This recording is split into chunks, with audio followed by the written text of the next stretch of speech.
Magandang araw mga kapamilya. Magkapet pandasal muna po tayo. Ito po si Father Nono. Mga kapamilya, may kausap po akong isang ginang.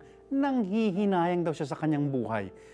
Perpekto na raw sana. Kaya lang, nung isang taon daw nagloko ang kanyang asawa. At kung kaya't nasira ang kanilang pamilya, nagkahiwa-hiwalay sila. Laki ng kanyang panghihinayang. Lalo na raw dahil lumaki siya sa isang pamilyang buong-buo. Labis ang pagmamahalan ng isa't isa. Sayang daw. Paulit-ulit na sabi niya, perpekto na sana ang buhay niya. Mga kapamilya, marami po sa ating ganyan. Can't get over, ika nga ng mga bata. Dahil may mga pinanghahawakan tayong ideal na buhay. Yung perpektong buhay. Walang problema, buong-buo. Pero sabi ko naman po, ang sinusundan natin ay ang buhay ni Jesus. Kung may forma man daw ang buhay natin, dapat cruciform, formang krus. Dahil yun ang naging hugis ng buhay ni Jesus. May kalbaryo, may krisis, may krus nang dahil sa pagmamahal sa tao.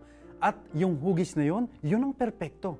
Sabi nga ni Cardinal Cito Tagle, yung lasog-lasog, sugatan, dugo ang katawan ni Jesus sa krus nang dahil sa pag-ibig sa tao, yun ang pinakamaganda, pinakamakisig na katawan.